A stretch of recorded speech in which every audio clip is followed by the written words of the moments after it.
Chers frères, chers sœurs, bonsoir. Bienvenue une fois de plus sur Parents en Mission. Ce soir, je veux encourager quelqu'un.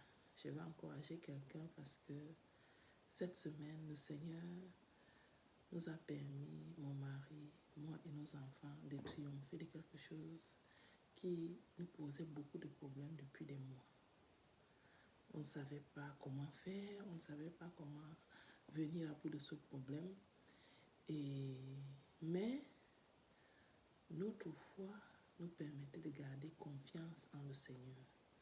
Donc, alors que le Seigneur nous a permis de remporter cette victoire, je me suis dit, il y a certainement encore des frères et des sœurs qui passent par des moments difficiles. Parce que les moments difficiles, de toute façon, nous devons savoir, ne s'arrêteront pas tant que nous sommes dans cette tente-ci. C'est-à-dire quand nous sommes dans ce corps, dans ce monde-ci. Les problèmes, les moments difficiles ne finiront pas. Il y a un temps d'accalmie et puis il y a un temps où il y a des secousses. Mais en tant qu'enfant de Dieu, nous savons que quelle que soit la durée du problème, quelle que soit la durée du défi, quelle que soit la durée de la difficulté, il y a toujours une solution. C'est-à-dire, quelle que soit la durée de la nuit, comme la Bible dit, le jour finit toujours par arriver.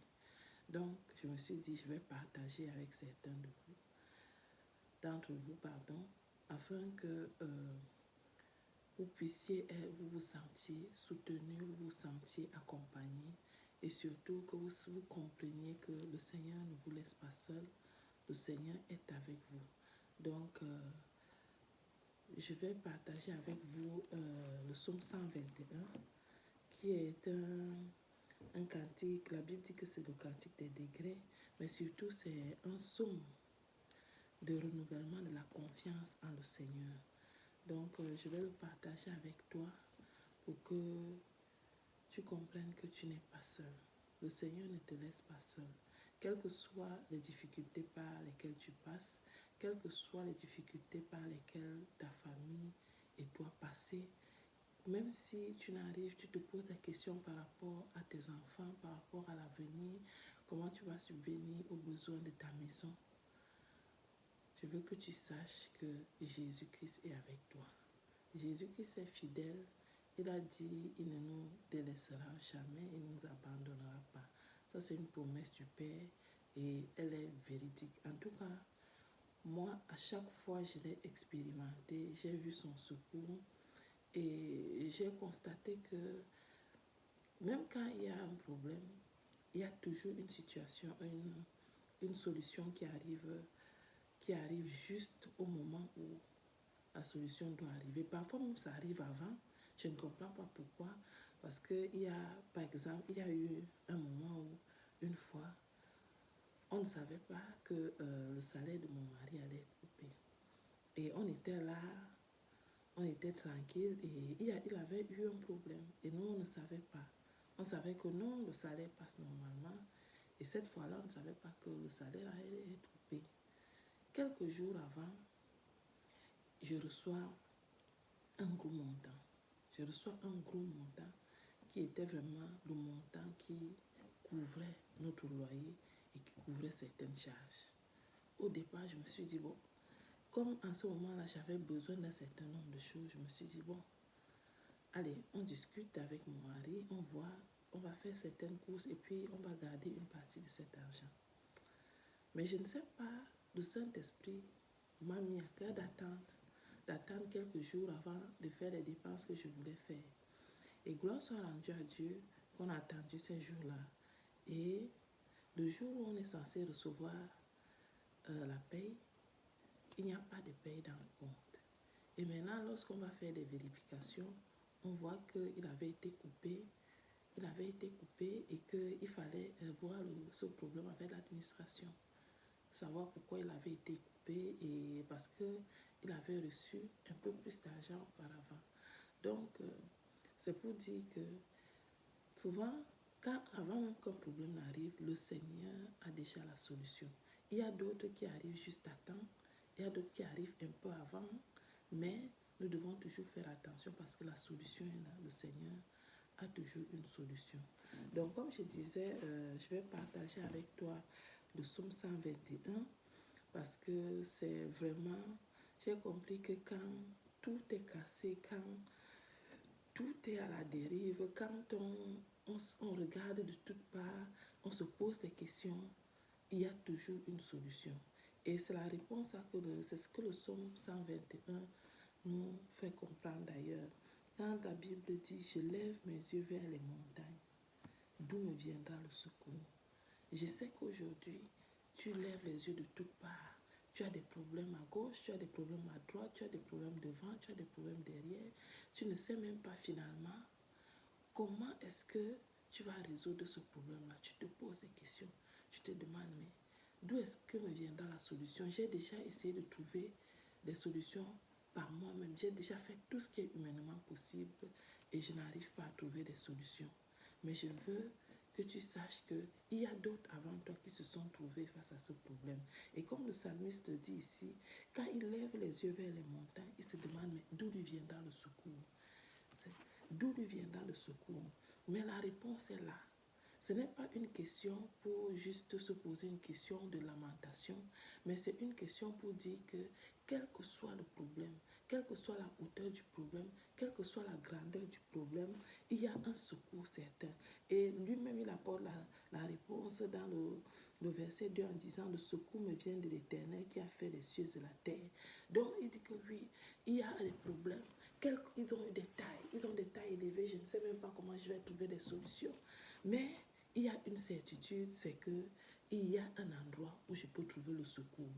Ça ne sera pas le secours d'un homme, ça ne sera pas le secours d'une femme, ça ne sera pas le secours qui va m'arriver comme ça, de ce que j'attends naturellement, mais le secours me viendra de l'Éternel, de celui qui est Dieu, de celui qui n'est pas au niveau humain, de celui qui existe avant même que le monde soit. Parce qu'il dit, le secours me vient de l'Éternel qui a fait les cieux et la terre.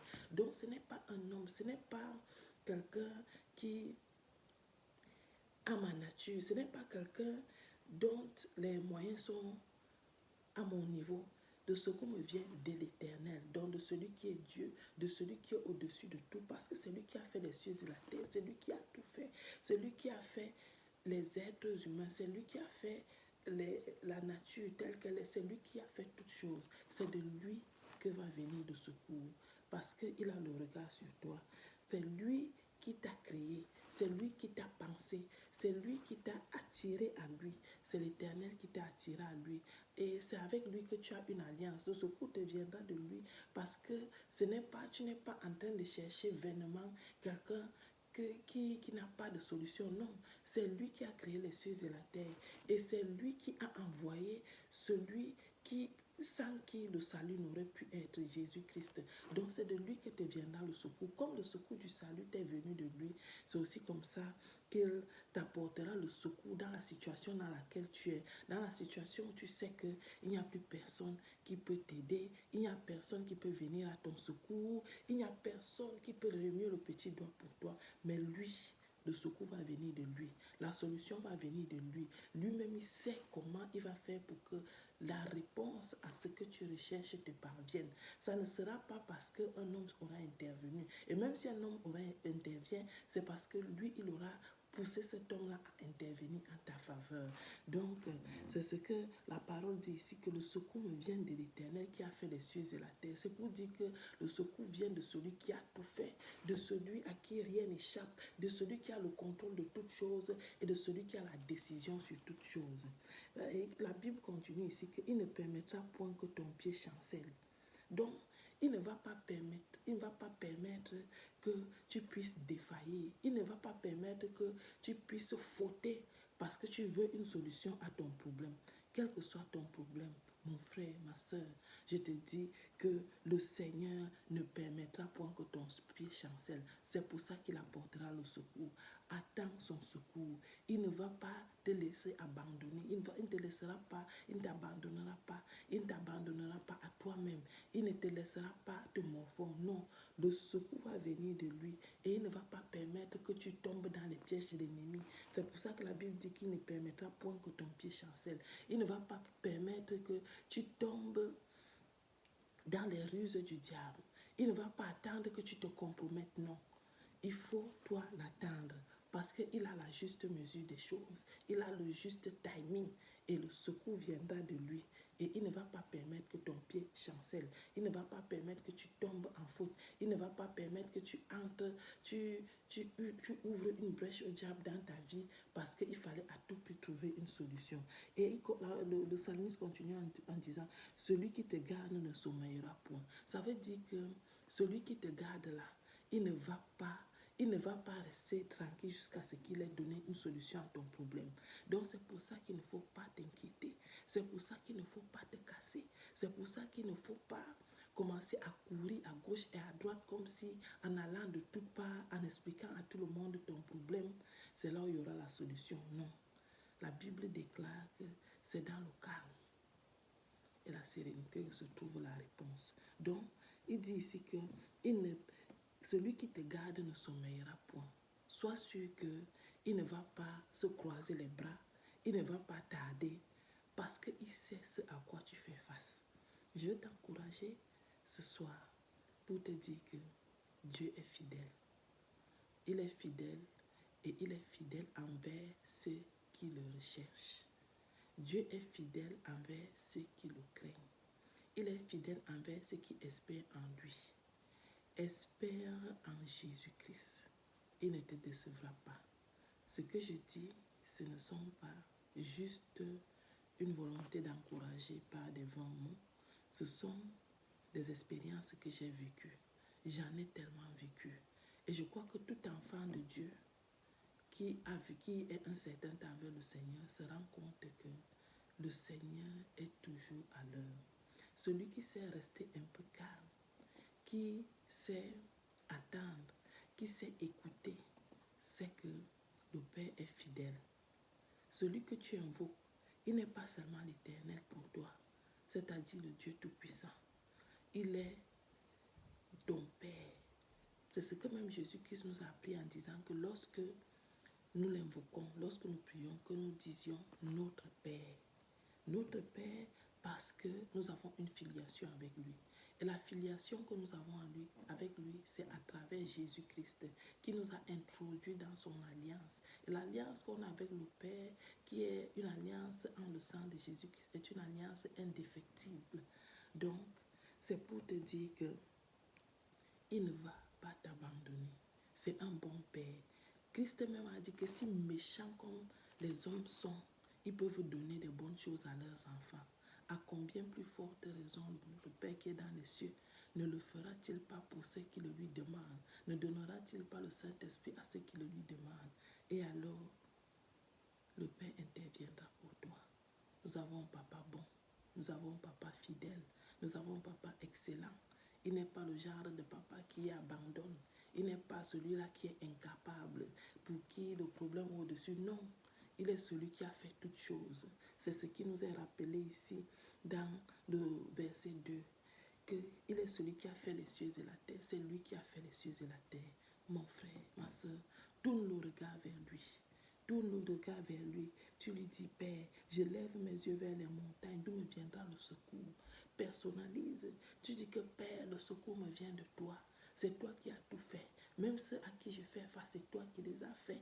Seigneur, papa, ce qui me dépasse, toi, tu connais. Il n'y a rien qui échappe à ton regard. Il n'y a rien qui soit au-dessus de toi. Tu es tout puissant pour changer les temps et les circonstances. Tu es celui qui élève et tu es celui qui abaisse. C'est pourquoi, Père, je te prie au nom de Jésus, interviens en ma faveur. Interviens en ma faveur. Ta parole déclare que tu ne sommeilles ni ne dors. Tu ne sommeilles ni ne dors pour ton peuple, pour ton Israël, pour ton fils, pour celle que je suis pour toi, papa. Souviens-toi de l'alliance que j'ai avec toi en le sang de Jésus, papa, et interviens, Seigneur. Tu connais, Seigneur, Père, ce à quoi je fais face, à gauche, à droite, devant, derrière. Si tu ne viens, Père éternel, papa, qu'est-ce qu'il adviendra? Mais je sais que ton regard est sur moi, parce que ta parole déclare que ton regard est sur ceux qui te cherchent, sur ceux qui espèrent en toi. Père, j'espère en toi. Mon secours ne viendra pas d'ailleurs, parce que mon espérance n'est pas ailleurs. Mon espérance est en toi. Ton espérance est en lui. Fais-lui confiance et il viendra à ton secours. Il viendra à ton secours. Il dit qu'il fera resplendir. Il dit qu'il est celui qui te garde. Il est ton ombre à ta main droite. Ça veut dire qu'il ne te quitte jamais. Il est toujours avec toi. Attends-toi à lui. Attends-toi au Seigneur, cher frère. Attends-toi au Seigneur, ma soeur. Il est fidèle et il ne te décevra pas. Je voulais t'encourager ce soir avec le psaume 121 pour te dire qu'il est celui qui est avec toi. Comme la Bible dit, il garde ton départ, il garde ton arrivée dès maintenant et à jamais. Il ne permettra pas que le soleil te brûle dans la journée, ni la lune te frappe dans la journée, ni la lune pendant la nuit. Il ne permettra pas. Il ne permettra pas que tous ces vents qui frappent à gauche et à droite viennent s'attaquer à toi. Fais-lui seulement confiance. Connais seulement celui qui t'a connu en premier. Parce que c'est lui qui nous a connus en premier, ce n'est pas nous. C'est lui qui nous a connus en premier. C'est lui qui nous a fait. C'est lui qui nous a envoyés dans ce monde. Ce n'est pas nous qui avons choisi de venir. C'est lui qui a suscité en notre cœur l'intérêt pour lui. Et c'est lui qui a fait, qui nous a touchés par la puissance de son esprit, qui nous a convaincus de péché, de justice et de jugement, et qui nous a attirés à lui, et qui a fait de nous ses fils et ses filles. C'est pourquoi fais-lui confiance, confie-toi en lui, et il agira. Et il agira certainement parce qu'il est fidèle. Il agira parce que ça ne dépend pas de nous. Ça ne dépend pas de nous. La Bible dit qu'il fait grâce à qui il veut et miséricorde à qui il veut. Espère en lui. Fais-lui confiance. Ne te compromets pas. Fais-lui confiance. Et il est juste et bon pour t'exaucer. Comme il m'a exaucé, comme il exauce encore plusieurs. Parce qu'il continue à travailler. Inlassablement, il travaille. Il ne se repose pas. Il travaille. Il ne sommeille ni ne dort. C'est ce qui est écrit ici. Il ne sommeille ni ne dort. Donc, il travaille. Il travaille continuellement. Son regard parcourt toute la terre. Il travaille. Il travaille. Et je t'encourage. Continue. Persévère. Persévère pour ta vie. Persévère pour ton couple. Persévère pour tes enfants. Persévère. Et tu cueilleras les bons fruits. Parce que oui, nous pouvons s'aimer avec l'arbre. Mais la Bible nous rassure que nous moissonnerons avec chant d'allégresse. Et je te rassure que tu moissonneras avec chant d'allégresse. Au nom de Jésus-Christ. Sois béni. Sois pleinement béni. Et j'attends de ton témoignage, de vos témoignages. Si vous avez des questions, vous pouvez nous les écrire. Nous sommes là avec vous. Je te dis encore merci. Merci d'être avec nous dans Parents en mission. Nous sommes là pour vous servir. Parce que c'est l'appel que le Seigneur nous a adressé. Nous avançons avec sa grâce. Mais nous sommes là pour vous servir. Alors n'hésitez pas. Si vous avez des questions, envoyez-nous-les. Si vous avez des suggestions à nous faire, faites-nous-les. Nous vous écoutons et nous marcherons avec vous selon que le Seigneur nous dirige. Soyez pleinement bénis. Que la grâce du Seigneur soit avec toi, soit avec ta famille, soit avec tes enfants, soit avec ton couple. Sois béni. Dieu ne change pas. Il est le même aujourd'hui, hier et éternellement. À bientôt.